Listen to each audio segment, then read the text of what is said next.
আকাশবাণী খবর পড়ছি দেবব্রত মণ্ডল। প্রথমে বিশেষ খবর। দিল্লি বিধানসভা নির্বাচনে নিরঙ্কুশ সংখ্যাগরিষ্ঠতা পেয়ে ২৭ বছর পর দিল্লিতে সরকার করতে চলেছে বিজেপি। সামাজিক ন্যায় বিচার ও ক্ষমতায়ন মন্ত্রী ডক্টর বীরেন্দ্র কুমার নতুন দিল্লিতে প্রধানমন্ত্রী অনুসূচিত জাতি অভ্যুদয় যোজনার কেন্দ্রীয় উপদেষ্টা কমিটির বৈঠকে প্রকল্পের অগ্রগতি পর্যালোচনা করেছেন। কেন্দ্রীয় বাণিজ্য শিল্পমন্ত্রী পীযূষ গোয়েল গুণমান এবং উদ্ভাবনকে অগ্রাধিকার দেওয়ার জন্য ফার্মাসিউটিক্যাল শিল্পের প্রতি আহ্বান জানিয়েছেন। ইসরায়েল ও হামাস চলতি যুদ্ধবিরতি চুক্তির প্রথম ধাপে পঞ্চম বন্দি বিনিময় সম্পন্ন করেছে। 3টি বাল্টিক দেশ এস্তোনিয়া, লাতভিয়া এবং লিথুয়ানিয়া আনুষ্ঠানিকভাবে রাশিয়ার পাওয়ার গ্রিড থেকে তাদের বিদ্যুৎ ব্যবস্থা বিচ্ছিন্ন করেছে। কটকে ভারত ও ইংল্যান্ড আর চলতি একদিনের ক্রিকেট সিরিজের দ্বিতীয় ম্যাচে পরস্পরের মুখোমুখি হবে।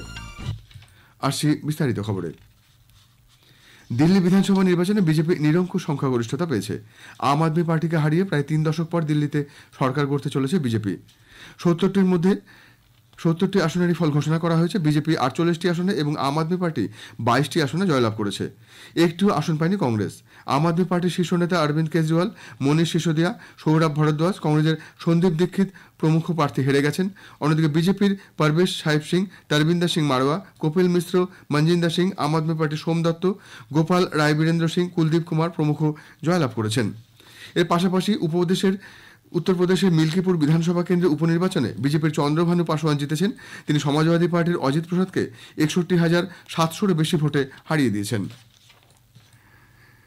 প্রধানমন্ত্রী নরেন্দ্র মোদী বলেছেন, দিল্লি এবার বিশ্বস্তরের নাগরিক পরিকাঠামো পাবে। নতুন দিল্লিতে বিজেপির সদর দপ্তরের বাইরে দলীয় কর্মীদের উদ্দেশ্যে তিনি বলেন, এনডিএ মানে সুশাসন এবং উন্নয়ন। শ্রী মোদী মন্তব্য করেন, একবিংশ শতাব্দীতে যাদের জন্ম হয়েছে তারা এই প্রথম দিল্লিতে বিজেপির সুশাসন দেখবে। দিল্লি নির্বাচন প্রমাণ করল দেশের বিশ্বাস এখন বিজেপির ডাবল ইঞ্জিন সরকারের ওপর।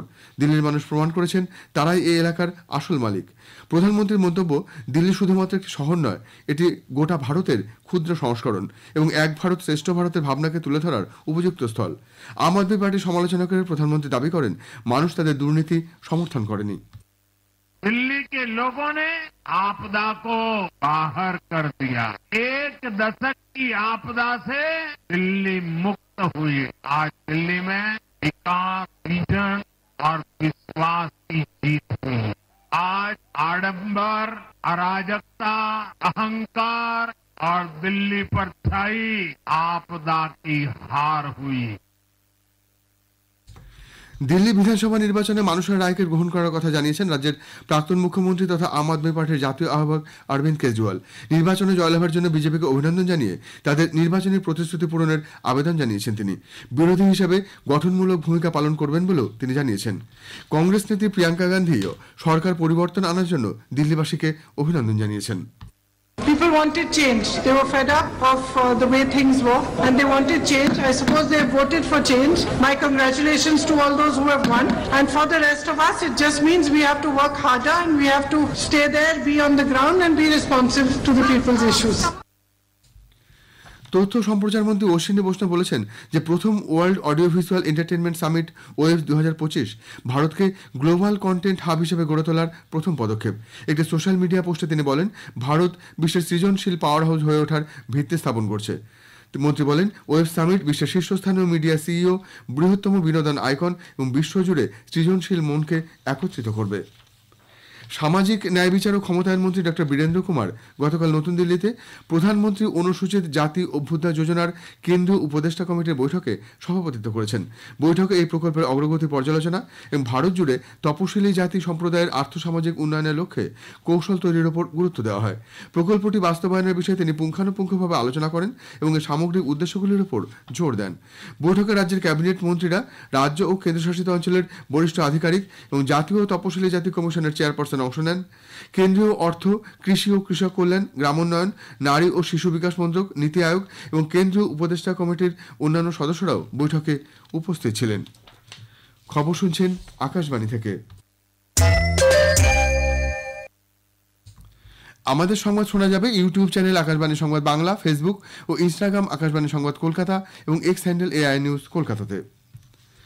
কেন্দ্রীয় বাণিজ্য শিল্পমন্ত্রী পীযূষ গোয়েল গুণমান এবং উদ্ভাবনকে অগ্রাধিকার দেওয়ার জন্য ফার্মাসিউটিক্যাল শিল্পের প্রতি আহ্বান জানিয়েছেন। গতকাল মুম্বাই ইন্ডিয়ান ড্রাগ ম্যানুফ্যাকচারার্স অ্যাসোসিয়েশনের 63তম বার্ষিক দিবসের অনুষ্ঠানে ভাষণে তিনি বলেন, যদিও ভারতীয় ফার্মাসিউটিক্যাল শিল্প উল্লেখযোগ্য অগ্রগতি করেছে, তবে এখনও দীর্ঘ পথ যেতে হবে। দেশকে গর্বিত করতে বড় ও ছোট সব সংস্থাকে অবশ্যই একটি সমন্বিত ইউনিট হিসেবে একসাথে কাজ করতে হবে। মন্ত্রী শিল্প পেশাদারদের নকল ওষুধ উৎপাদনকারী সংস্থাগুলির বিরুদ্ধে হুইসেল ব্লোয়ার হিসেবে কাজ করার আহ্বান জানান। সহযোগিতার গুরুত্ব তুলে ধরে তিনি জোর দিয়ে বলেন, উদ্ভাবন ও গবেষণায় সরকারি, বেসরকারি এবং একাডেমিক অংশীদারিত্ব এই শিল্পের ভবিষ্যতের চাবিকাঠি। অনুষ্ঠানে কেন্দ্রীয় স্বাস্থ্য পরিবার কল্যাণ প্রতিমন্ত্রী অনুপ্রিয়া প্যাটেল ফার্মাসিউটিক্যাল সেক্টরের উন্নয়নে ভারত সরকারের প্রতিশ্রুতির কথা পুনরায় ব্যক্ত করেন। প্রধানমন্ত্রী নরেন্দ্র মোদী আগামীকাল 3 দিনের সফরে ফ্রান্স যাচ্ছেন। সফরকালে তিনি প্যারিসে কৃত্রিম বুদ্ধিমত্তা শীর্ষ সম্মেলনে ফরাসি রাষ্ট্রপতি ইমানুয়েল ম্যাক্রোর সঙ্গে যৌথভাবে সভাপতিত্ব করবেন। নতুন দিল্লিতে বিদেশ সচিব বিক্রম মিশ্রি একথা জানিয়েছেন। তিনি বলেন, চলতি মাসের 12 ও 13 তারিখ প্রধানমন্ত্রী মার্কিন যুক্তরাষ্ট্র সফর করবেন। সফরকালে তিনি মার্কিন রাষ্ট্রপতি ডোনাল্ড ট্রাম্পের সঙ্গে বৈঠকে মিলিত হবেন। এবার মহাকুম্ভের খবর।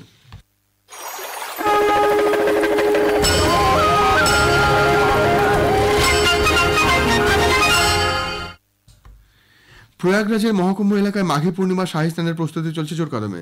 মৌনী অমাবস্যার জনস্রোত ও বিপর্যয়ের প্রেক্ষিতে এবার প্রশাসন আরও বেশি তৎপর। বিশেষ সতর্কতা অবলম্বন করেছে। সাধারণ শাহী স্নানের 2 দিন আগে থেকেই সব রাস্তা বন্ধ করে দেওয়া হয়, কিন্তু এবার সতর্কতামূলক ব্যবস্থা হিসাবে আজ রোববার থেকে স্টেশন থেকে সঙ্গমগামী রাস্তায় বিভিন্ন জায়গায় ব্যারিকেড করে রাখা হয়েছে। যানবাহন চলাচলেও জারি করা হয়েছে নিষেধাজ্ঞা। তারই মধ্যে অসংখ্য পুণ্যার্থী মাঘ মাসের কনকনে ঠান্ডা উপেক্ষা করেই ভক্তি ও ধর্মবিশ্বাসে মাইলের পর মাইল হেঁটে এগিয়ে চলেছে সঙ্গমের দিকে। ইন্ডিয়া স্পেস রিসার্চ অর্গানাইজেশন ইসরোর চেয়ারম্যান ডক্টর ভি নারায়ণন বলেছেন যে নির্দিষ্ট সময়ে ভারতীয় মহাকাশ কর্মসূচির যা অগ্রগতি ঘটেছে, অন্য কোনো দেশ তা অর্জন করতে পারেনি। বেঙ্গালুরুতে অ্যারো ইন্ডিয়া আন্তর্জাতিক সেমিনারের উদ্বোধনী অনুষ্ঠানে ডক্টর নারায়ণন বলেন যে ভারতীয় মহাকাশ কর্মসূচি 1962 সালের শেষের দিকে শুরু হয়েছিল এবং প্রথম রকেট উৎক্ষেপণ হয়েছিল 1975 সালে। তারপর থেকে ভারতীয় মহাকাশ কর্মসূচি তার উত্তরাধিকারের অনেক মাইল ফলক নিয়ে একটি উচ্চতর পথ নিয়েছে। ইসরায়েলের বিমান বাহিনী সিরিয়ার দক্ষিণাঞ্চলীয় দের আলী শহরে হামাসের একটি অস্ত্র গুদামে হামলা চালিয়েছে। এক বিবৃতিতে ইসরায়েলি প্রতিরক্ষা বাহিনী বলেছে, ওই গুদামে মজুত করা অস্ত্রগুলো আইডিএফ সেনাদের উপর হামলায় ব্যবহারের উদ্দেশ্যে রাখা হয়েছিল। হামাসের ক্ষমতা ধ্বংস করার কাজ অব্যাহত থাকবে। এর আগে ইসরায়েল ও হামাস চলতি যুদ্ধবিরতি চুক্তির প্রথম ধাপের আওতায় 5ম বন্দি বিনিময় সম্পন্ন করেছে। আইডিএফ এক বিবৃতিতে জানিয়েছে, হামাসের হাতে আগে আটক 3 ইসরায়েলি বন্দীকে মধ্য গাজা থেকে আইডিএফ এবং ইসরায়েলি নিরাপত্তা সংস্থার হাতে তুলে দেওয়া হয়। 3টি বাল্টিক দেশ এস্তোনিয়া, লাতভিয়া এবং লিথুয়ানিয়া গতকাল আনুষ্ঠানিকভাবে রাশিয়ার পাওয়ার গ্রিড থেকে তাদের বিদ্যুৎ ব্যবস্থা বিচ্ছিন্ন করেছে। ইউরোপীয় ইউনিয়নের সঙ্গে আরও ঘনিষ্ঠ সম্পর্ক তৈরি করা এবং আঞ্চলিক নিরাপত্তা জোরদার করার বৃহত্তর পরিকল্পনার অংশ হিসেবে এই পদক্ষেপ বলে মনে করা হচ্ছে। সোভিয়েত ইউনিয়নের পতনের 3 দশকেরও বেশি সময় পর তেল ও গ্যাস সমৃদ্ধ রাশিয়ার সঙ্গে বাল্টিকদের চূড়ান্ত জ্বালানি সম্পর্ক ছিন্ন হলো। এই সিদ্ধান্ত 3টি দেশ এবং ইউরোপের বাকি অংশের জন্য ভূ রাজনৈতিক ক্ষেত্রে অত্যন্ত গুরুত্বপূর্ণ। সোভিয়েত যুগের গ্রিড থেকে বিচ্ছিন্ন হওয়ার পরে বাল্টিক পাওয়ার সিস্টেম 24 ঘন্টা স্বাধীনভাবে কাজ করবে। সেক্ষেত্রে সিস্টেমটি ফিনল্যান্ড, সুইডেন এবং পোল্যান্ডের সাথে লিঙ্কের মাধ্যমে ইউরোপীয় শক্তি নেটওয়ার্কগুলির সাথে সংযুক্ত হবে। ভারত ও ইংল্যান্ড আগামীকাল চলতি একদিনের ক্রিকেট সিরিজের দ্বিতীয় ম্যাচে মুখোমুখি হবে। কটকের বারাবাটি স্টেডিয়ামে খেলা শুরু হবে দুপুর 1টায়।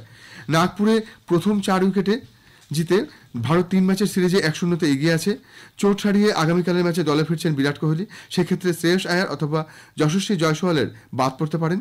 বাকি দল অপরিবর্তিত থাকার সম্ভাবনা। ম্যাচ জিতলেই সিরিজ জয় নিশ্চিত করবে ভারত। বেঙ্গালুরু কান্তিরাভা স্টেডিয়ামে আজ আইএসএল ফুটবলের ম্যাচে বেঙ্গালুরু এফসি জামশেদপুর এফসির মুখোমুখি হবে। খেলা শুরু হবে সন্ধ্যে 7:30টায়। জামশেদপুর 18 ম্যাচে 34 পয়েন্ট সংগ্রহ করে লীগ তালিকায় 3য় স্থানে আছে। বেঙ্গালুরু 19 ম্যাচে 28 পয়েন্ট সংগ্রহ করে লীগ তালিকায় 6ষ্ঠ স্থানে আছে। প্রধানমন্ত্রী আসন্ন পরীক্ষা পে চর্চা অনুষ্ঠানে পড়ুয়া, শিক্ষক শিক্ষিকা এবং অভিভাবকদের সঙ্গে মত বিনিময় করবেন। আগামীকাল সোমবার সকাল 11টা থেকে গীতাঞ্জলি সঞ্চয়িতা এবং এফএম গোল্ড প্রচার তরঙ্গে একযোগে এই অনুষ্ঠান শোনা যাবে। অনুষ্ঠানটি বাংলা অনুবাদ প্রচারিত হবে। ওই দিনই রাত 9:30টায় আকাশবাণী কলকাতার গীতাঞ্জলি এবং এফএম গোল্ড প্রচার তরঙ্গে। কলকাতা থেকে প্রচারিত এই অনুষ্ঠান বিভিন্ন রিলে কেন্দ্র থেকে সম্প্রচার করা হবে। শেষ করার আগে বিশেষ খবর আরেকবার। দিল্লি বিধানসভা নির্বাচনে নিরঙ্কুশ সংখ্যাগরিষ্ঠতা পেয়ে 27 বছর পর দিল্লিতে সরকার গড়তে চলেছে বিজেপি। কেন্দ্রীয় বাণিজ্য শিল্পমন্ত্রী পীযূষ গোয়েল গুণমান এবং উদ্ভাবনকে অগ্রাধিকার দেওয়ার জন্য ফার্মাসিউটিক্যাল শিল্পের প্রতি আহ্বান জানিয়েছেন। ইসরায়েল ও হামাস চলতি যুদ্ধবিরতি চুক্তির প্রথম ধাপে 5ম বন্দি বিনিময় সম্পন্ন করেছে। খবর এখনকার মতো এই পর্যন্ত। এরপরেই শুনুন স্থানীয় সংবাদ।